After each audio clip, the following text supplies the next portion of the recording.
Entonces lo que vamos a ver hoy es cómo podemos aplicar el diagrama del operador. ¿Qué vamos a hacer? Vamos a estar en presencia del estudio visual de movimientos. ¿Por qué visual? Porque yo apenas con observar, con mi observación, yo debería poder clasificar esos movimientos. Cuando no es así, cuando el movimiento es demasiado rápido, debo ir a otro estudio, que es el estudio de micromovimientos. Por ejemplo, cuando en el deporte de béisbol el pitcher va a lanzar, es un movimiento muy rápido, que quizá a simple vista no puedo yo clasificar el tipo de movimientos que él está teniendo. Entonces, ahí recurro a otros mecanismos, por ejemplo, la grabación, para poder analizar cuadro a cuadro cuál es el movimiento que él está haciendo y cómo puede ser mejorado. Ahí recurro a un diagrama que se llama SIMO, de movimientos simultáneos, pero para este caso no es nuestro estudio, ¿no? Aquí nos vamos a enfocar en el estudio visual de movimientos, que yo solamente con observarlo, ¿verdad? Ya yo puedo ir clasificando los movimientos de esa persona. ¿Y qué movimientos voy a analizar? Voy a analizar los movimientos del operador, no de los materiales, no de los equipos, no, exclusivamente del operador. Lo vamos a aplicar a tareas manuales y que sean altamente repetitivas. Estas son las dos condiciones que debemos tomar en cuenta para poder aplicar y hacer un diagrama del hombre, ¿verdad? Un diagrama del operador. Entonces, necesitamos necesariamente que sea una tarea manual porque vamos a graficar es el movimiento de las manos. En las manos va a ser nuestro objeto de estudio para este diagrama. Y que sea altamente repetitiva.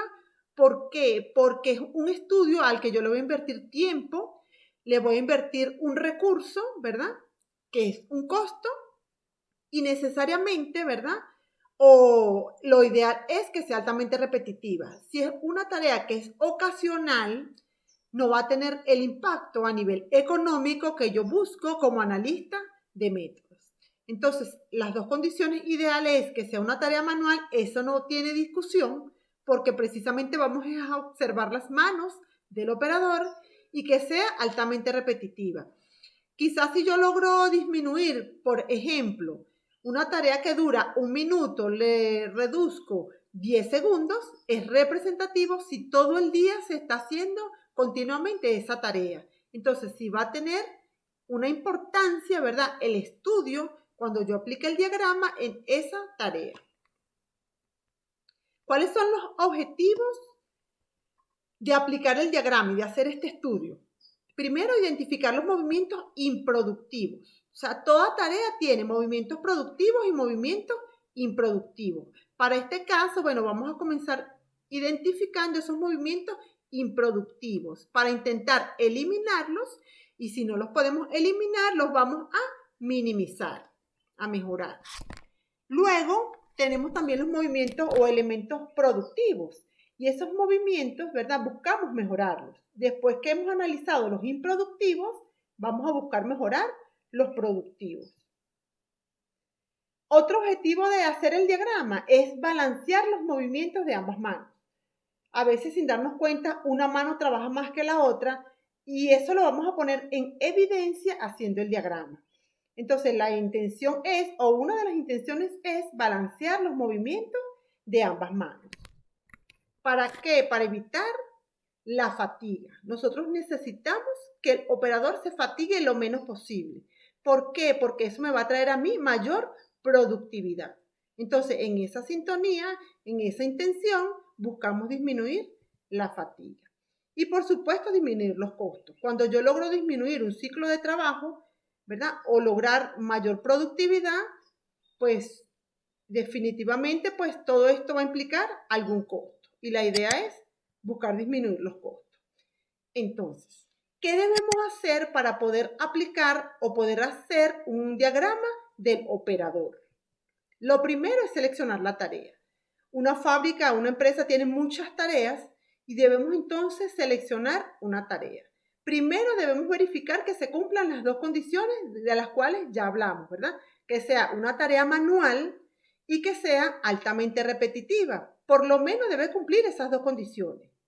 Luego, pudiéramos ver si es una tarea donde hay mucho desperdicio, ¿verdad? O si se consume muchísimo tiempo, son las otras variables que podemos considerar en la selección.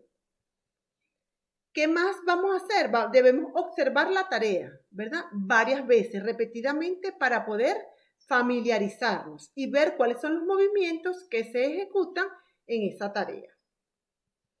Luego debemos pasar al registro en el formato. Eso lo vamos a ver ahorita. ¿Qué debemos hacer? Registrar línea a línea las actividades que está haciendo el operador con sus manos. Para eso tenemos entonces el formato. Y ese formato también debemos completarlo, ¿verdad?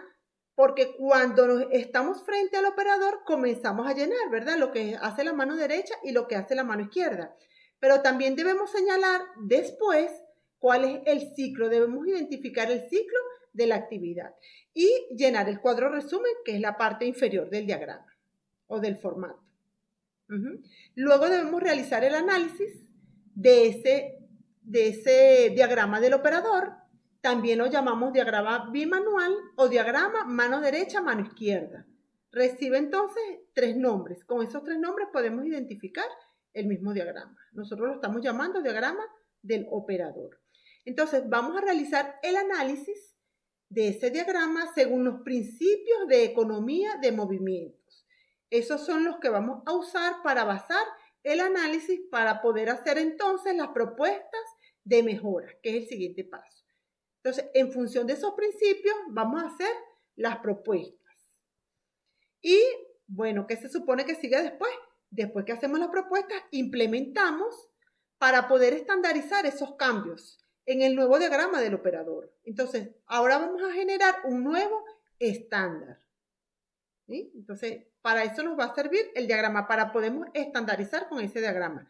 Pero además de la estandarización, podemos instruir o capacitar a un nuevo operador con ese diagrama. Esa es otra utilidad que le podemos dar a ese diagrama. Fíjense ustedes que finalmente debemos supervisar que se mantengan los cambios hasta formar el nuevo hábito. Es normal que los seres humanos tendamos a hacer como lo hacíamos antes, ¿no? Que nos devolvamos, en el sentido de devolvernos a hacer como lo hacíamos antes. Entonces, la idea es mantener una supervisión, ¿verdad? Continua, mínimo unas 2-3 semanas, hasta lograr formar el nuevo hábito, o sea, los nuevos cambios. ¿Cuáles son los símbolos que vamos a usar? Principalmente 4. Operación, transporte, sostener y demora. Si se dan cuenta, estos mismos símbolos fueron los que usamos en el diagrama de procesos. Lo que pasa es que en este caso le vamos a dar otra connotación a esas actividades. Por ejemplo, ¿verdad? La operación va a ocurrir cuando la mano del operador realiza acciones sobre algún objeto, ¿verdad? Entonces estamos enfocándonos en las manos, y si el operador toma el objeto, lo agarra el lapicero, por ejemplo, ¿verdad? Ese tomar es una operación para la mano derecha en este caso, ¿sí?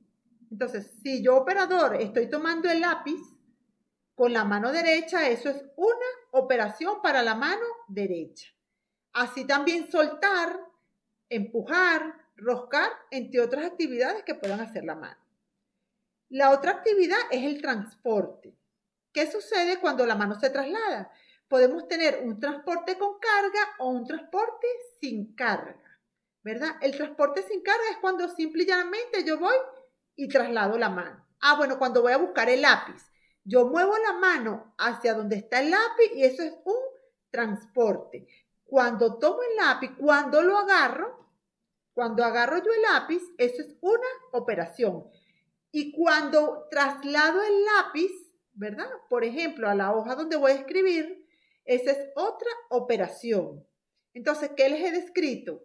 Un traslado, agarro el lápiz, es una operación, y lo vuelvo a trasladar al sitio donde yo vaya a usar el lápiz.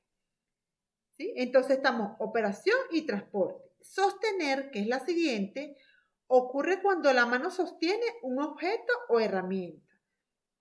Si yo estuviese con la mano sosteniendo solamente el lápiz, o sea, solamente tomándolo, de forma inmóvil, en este caso estoy sosteniendo. Por ejemplo, si yo voy a roscar una tuerca en un tornillo, ¿verdad? Yo sostengo el tornillo, le doy vueltica con la tuerca, entonces la mano izquierda puede estar sosteniendo y la derecha está roscando, ¿verdad? En una operación. Y la demora se origina cuando la mano está completamente inactiva, ¿verdad? Está sin hacer nada, bueno. Entonces en ese caso ocurre la demora. Les voy a mostrar el diagrama, ¿verdad? O el formato. Aquí este es un formato lleno. Podemos ver que en la parte superior tenemos el encabezado, diagrama del operador, hoja 1 de 1, el proceso estudiado, taladro de agujero. Voy a hacerle zoom a esto. A ver, que me haga caso. Ok.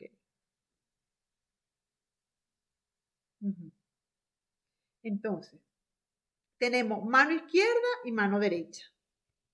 Okay. Mano izquierda, mano derecha, aquí centradito. Tenemos entonces, como les explicaba, tenemos el encabezado, diagrama del operador, proceso estudiado, el método, si es el actual o propuesto. Aquí vemos que está lleno la casilla de actual, el operador, el departamento, quién lo elabora, quién lo revisa y la fecha.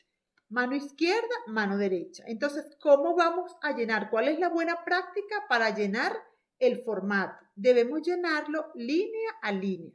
Por ejemplo, la mano izquierda está en espera, rellenamos el símbolo y la mano derecha en ese mismo momento está limpiando el área taladrar. Entonces, una operación.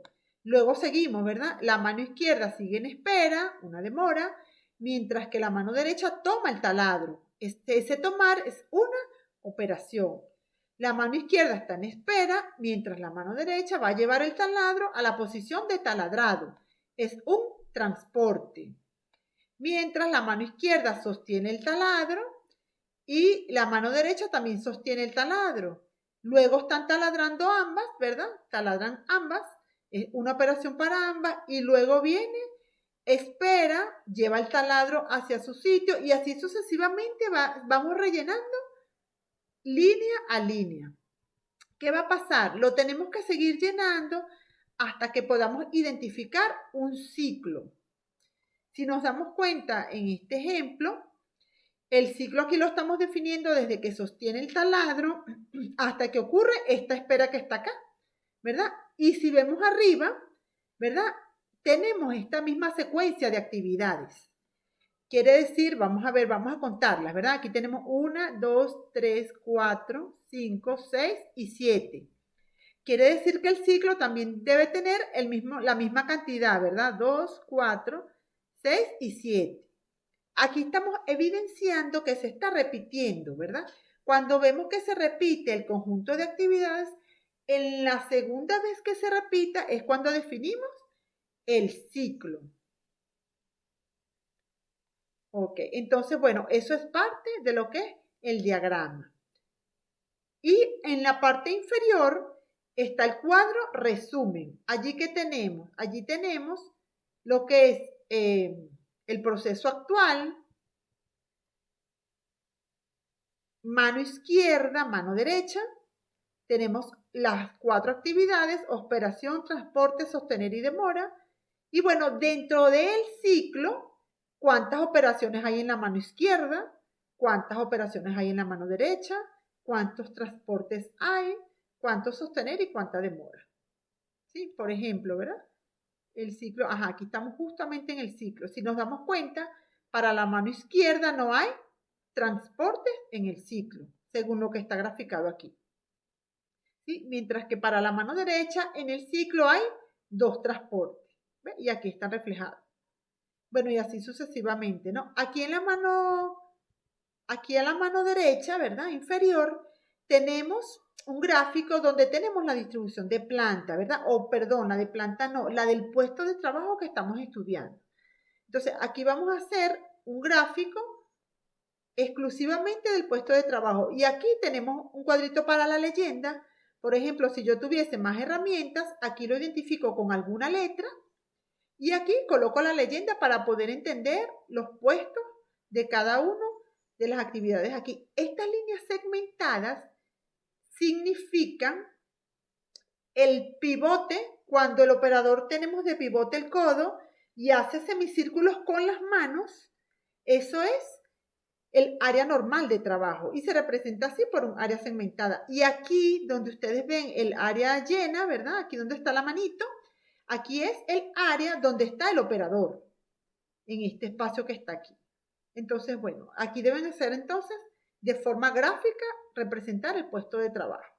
Esto es entonces lo que es el formato del diagrama del operador. Si tienen un ciclo más largo, ¿verdad? Deben entonces, seguramente les va a salir varias hojas. Lo importante es que ustedes definan el ciclo en el segundo conjunto de actividades que se repita. Otra diferencia que tenemos con el diagrama de procesos es que en este diagrama, ¿verdad? No tenemos los tiempos de cada actividad. Si se dan cuenta, aquí no hay espacio para tiempos. ¿Qué tiempos es importante acá? El tiempo del ciclo, ¿sí? Entonces debemos determinar el tiempo del ciclo. Y como repaso, ¿verdad? Que no vamos a dar profundidad con respecto a los principios de economía de movimientos. Debemos saber que fueron desarrollados por los hermanos Hilbert, ¿verdad? Que son aplicables a cualquier trabajo y que son 3 áreas las que se estudian en los principios de economía de movimiento, que son uso del cuerpo humano, distribución del lugar de trabajo y diseños de herramientas y equipos. Entonces, en cada una de estas áreas van a tener una serie de principios que son los que van a analizar en la tarea que ustedes están estudiando. Entonces, después de hacer un diagrama del operador actual, ustedes hacen el análisis con los principios de economía de movimientos, hacen las propuestas de mejora, ¿verdad? A ese diagrama y luego deben hacer otro diagrama con todas las propuestas de mejoras. Y al final, ¿verdad? El cuadro resumen, van a tener lleno el actual, van a llenar el propuesto y van a ver cuál es la diferencia del actual versus el propuesto. Y entonces así es cuando cerramos, ¿verdad? Nuestro estudio y por supuesto siguiendo los pasos, como les había dicho, de implementación y de supervisión. Esto es, bueno, lo que les traigo para cómo aplicar el diagrama del operador. Muchísimas gracias por atender.